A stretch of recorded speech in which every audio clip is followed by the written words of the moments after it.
Hey everyone, Tim Schofield here to review the Nextbit Robin. So as you can see, a very different design to this phone, some different features as well, including 100 gigs of cloud storage. Now keep in mind this device is $400, so more of a mid-range device. I'll link to it in the description if you're interested in it. But overall, I want to go ahead and talk about my experience with it and just give an overall review of this phone. The Nextbit Robin is a very eye-catching design. It's different, definitely. I think overall, I got the most comments out of any phone from friends and people I've hung out with. The color scheme's definitely different, and it's very rectangular, as you can see. Now it has those dual speakers on the top and bottom. I'll talk about those in a second. I do like the other color option. I believe a midnight color option they have. I'll link to that if you want to check it out in the description. On the back of the device, you have a 13 megapixel camera with a flash. You have a cloud logo with 4 dots, which actually will light up if it backs anything up to the cloud. You have your Nextbit logo right there. And then, of course, you just have your color options. And overall, they're pretty flush. They're a little bit off center. However, it's not too bad at all, and it doesn't feel uncomfortable in your hand in any way. The color square is just a little bit off compared to that white. Not too big of a deal for me because it hasn't gotten worse or it has any effect on build quality in general. Now these buttons, I'm not a big fan of. These volume buttons on the side, they're too small and they feel a little cheap when you press them in general. And the power button's just a little bit of a different story. It feels less cheap compared to those volume rockers, and it's more indented into the phone, so it's just a little bit different. Now, I do really like the implementation of that fingerprint scanner in the power button. You do need to press the power button physically to get it to unlock. You can't just set your finger on the power button and expect it to turn the display on. It's not capacitive. But I want to talk about the fingers that I have registered. So here are the main ones I have. My left middle finger, my left pointer finger, for example, when I do that and hold it with my left hand, it unlocks it. And of course, my right thumb as well. That's the main one I use. And then one that I don't think you'd think of right away, but I'm sure a lot of people with this device have, is when your phone's sitting there, you go to pick it up with your right hand a lot.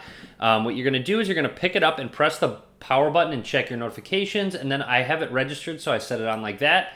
It unlocks it right away, so it's good to go when I readjust it. You also have your SIM card slot right here. Up at the top is a microphone and 3.5mm headphone jack. And down at the bottom is that USB Type-C charging slot, which has Quick Charge 2.0. However, it does not come with an AC adapter, only a cable, so you will need to buy an adapter to take advantage of that quick charge, a microphone, and then that LED light.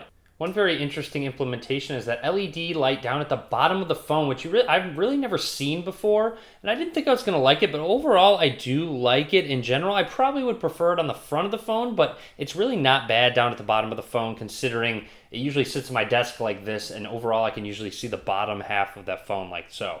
And then on the front of the device you have 2 stereo speakers. This is not a home button by any means.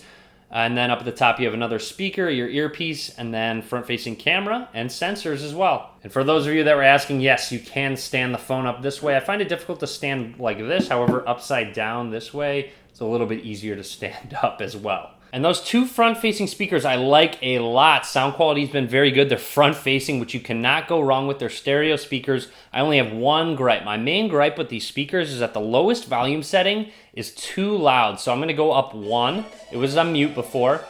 And it may not sound too loud into the microphone, but it overall is in general when it's on the lowest setting. It's way louder than most other phones are on their lowest setting. And let's go ahead and keep turning it up.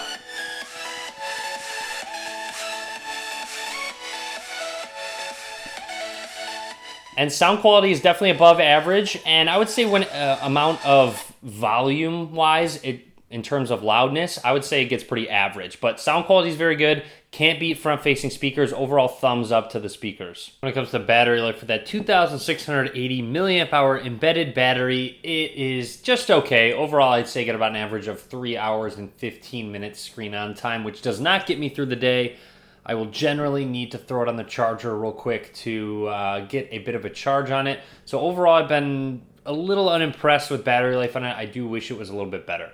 The Nextbit Robin has a 5.2-inch 1080p IPS LCD display. You'll see there's a decent amount of bezel as well to this display. Overall, there's also a lot of white to the software, so keep that in mind.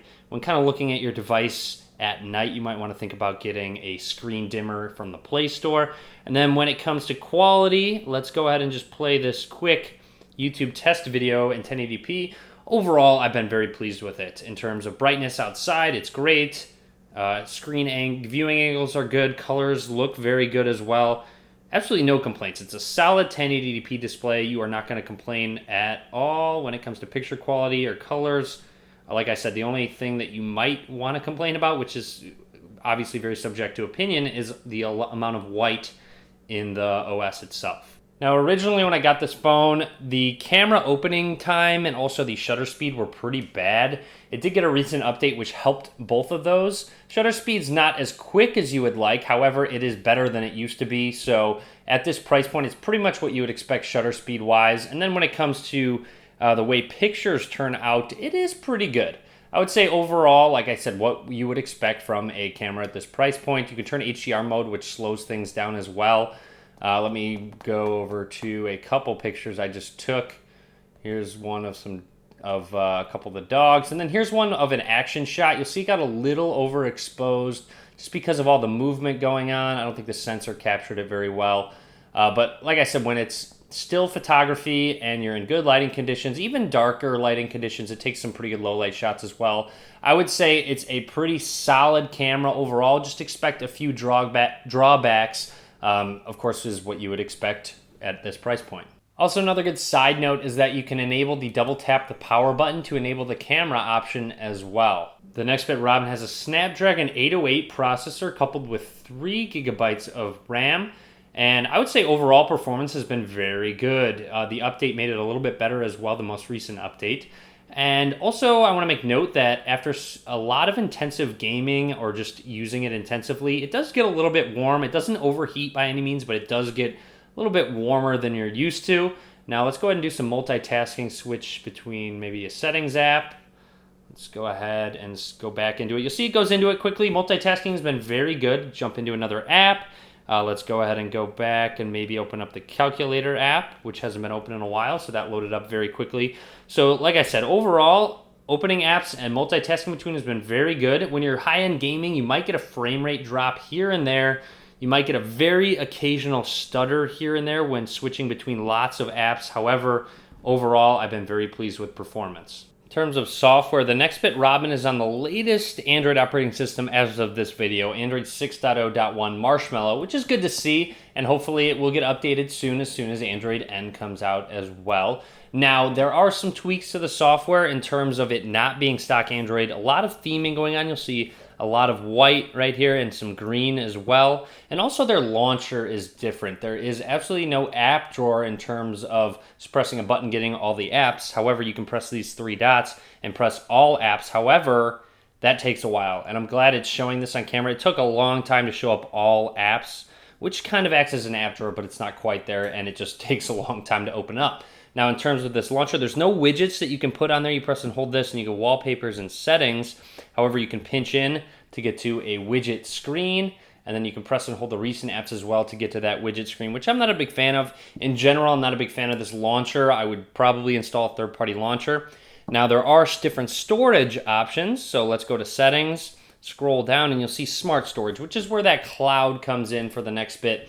And it gives you some 100 gigs of cloud storage, and then local storage as well. When things get full, it's going to actually start to automatically back up unused apps in the background. Now, you can pin apps. You'll see when you press this 3 dots, you have archived and pin to pin an app. All you have to do is swipe down on it in this launcher. You can't do it in a separate launcher. However, you can still pin things. And then you'll see repinned as well successfully. Now, what that's going to do is save it from being thrown in the background. Apps that really haven't been used at all will get thrown in the background, and then we'll have to re-download from the cloud if you'd like to use them. It also does something very similarly to your pictures. When storage gets very full, it's going to throw them in the background, and then it will save a very low-res image, and then if you want to get the high-res image again, you just have to re-download it back to your device. Just ways it's going to automatically save space on your phone. I do wish there was more control over it in terms of ways that you could potentially back up music and other files as well. Going into smart storage, and you have options. You can do Wi-Fi only if you'd like, while charging only, back up my applications, back up my media in terms of photos only, and then, of course, just your applications as well. Other than those few things, very similar to stock Android. Nothing too crazy added out of the ordinary. It seems very similar to stock Android like on a Nexus device, of course, aside from those few changes such as theme changes. Some of the icons are a little bit different. You see the soft buttons down at the bottom are different as well. You can press and hold the home button, get to Google Now on tap. There's notification settings you can customize. All those standard marshmallow settings are in this phone like you would expect on a Nexus device. All right, so just want to give some final thoughts on the Nextbit Robin. In terms of the cloud storage, I would say it's probably... All right, so just want to give some final thoughts on the Nextbit Robin. So in terms of that cloud storage, I know there's some data limits where certain people are, etc. Some people don't want to wait for an app to have to download if you haven't used it in a while. In general, some people just like micro SD cards. So it's kind of a personal preference, and I like the idea of it for sure. Automatic backups, doing everything for you, is much easier than having to transfer everything to a micro SD card yourself. So it's just a personal preference on your end, but overall, I'm very impressed with this phone. At the $400 price point, I like it a lot. It's simple as that. The front-facing speakers, the display is very nice. The camera, like I said, shutter speed could be a little bit quicker. Camera image quality turns out pretty average in terms of a $400 phone. I do like how similar to stock Android the software is as well. Hopefully it continues to get quick updates in the near future when Android comes out with more updates. So that would be my full review on the Nextbit Robin. Leave a comment below. Let me know what you think. Click that subscribe button. Lots more reviews come. More coverage to come on the Nextbit Robin as well. And as always, guys, thank you very much for watching.